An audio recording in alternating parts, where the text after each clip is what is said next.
won't stay dead. Harrison felt when I showed up.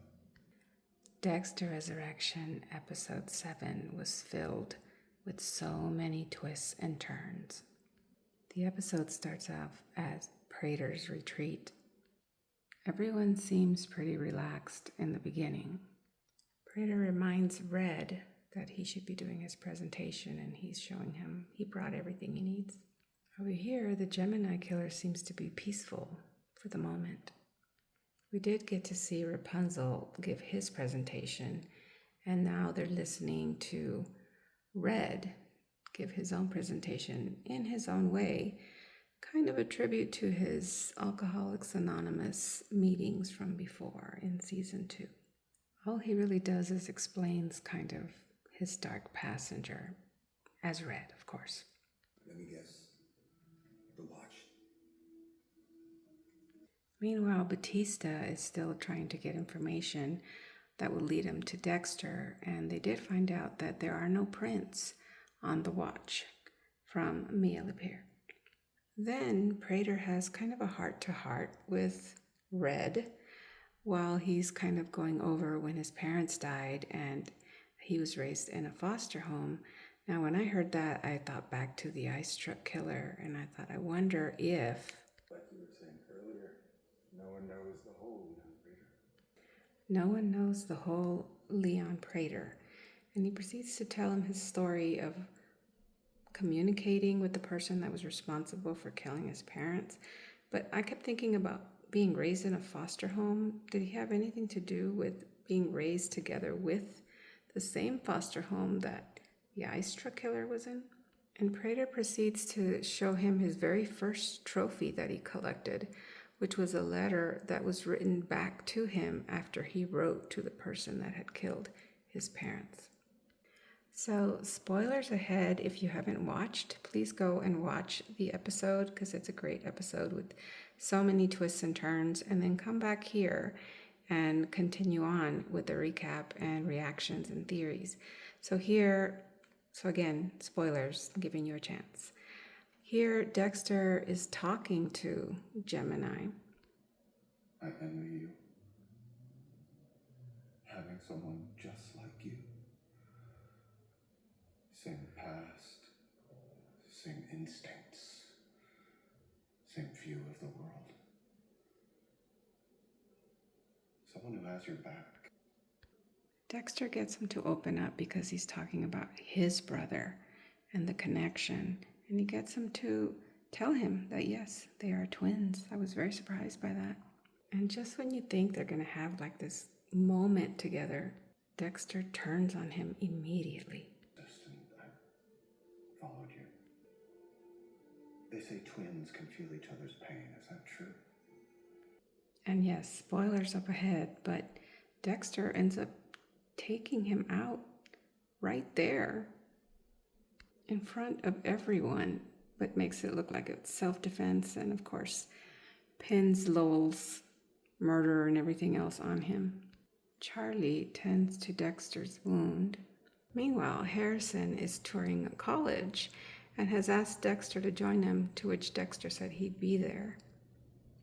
Upon their return from the retreat, I'm still really astonished by Dexter. Dexter has driven his car there, and he's now getting back in the car, and Prater is talking to him while he's standing next to his car. Is that wise? Can't they just trace his plates and find out that he is Dexter and not Red? Here, Prater is inviting him to a dinner, I guess later on in the week.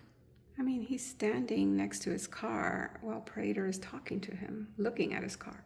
Wrap up the gathering. It'll be a little smaller this year, but I trust you'll feel up for joining us. Miss it. I wouldn't miss it.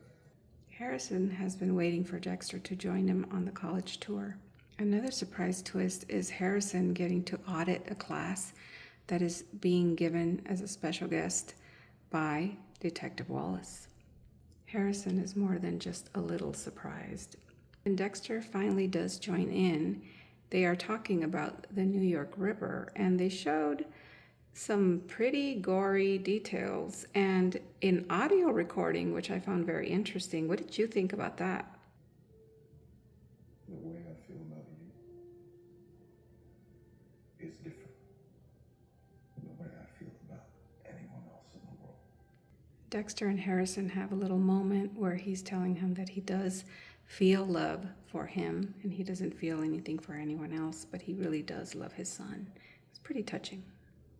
But at the end of the lecture, Detective Wallace does come and talk to Dexter and Harrison and lets Dexter know that she knows who he is because of Batista. But Dexter does what he does and turns the story around so that she now thinks Batista is the one that is a bit unhinged. And here, one last thing, Dexter can't help but help Detective Wallace with his blood spatter analysis and let her know that they have the wrong weapon.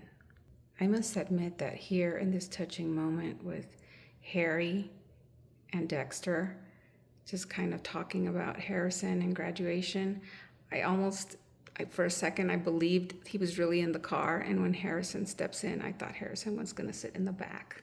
That's how believable this scene is to me. And yes, of course, I know Harry is just a figment of Dexter's imagination, his conscience, but yeah, it was really believable. And so here, while Dexter is fixing his trophies to add the other twin, he hears music from upstairs that reminds him of Miami and immediately thinks of Batista. There you go. Keep it straight.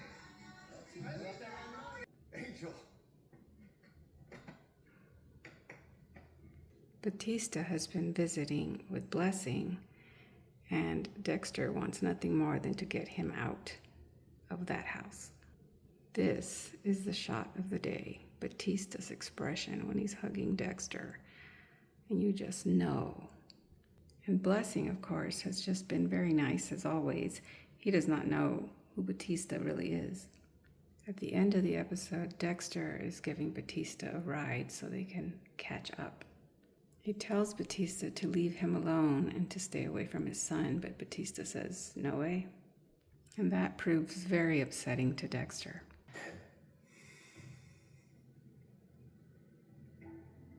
You don't want to get into this. Oh, what? What are you going to do? And we learn here who he was really talking to in that first trailer that we saw of Dexter Resurrection. If I really am who you think I am, this can't possibly end well for you. He was talking to Batista. And you can just see the expression in Dexter's face. Oh my gosh. What do you think Dexter will do? I mean, he has to protect himself, but also Harrison. Please tell me your thoughts and theories after seeing this episode. This is where you get out. But look at what Batista does. He's going to tail Dexter. If we remember Dokes, when he caught him, he asked him, how did he know? How did he find him? And Dokes said that he put a tap on his boat. Please tell me your thoughts and theories. Please give a like and subscribe. And thanks for watching.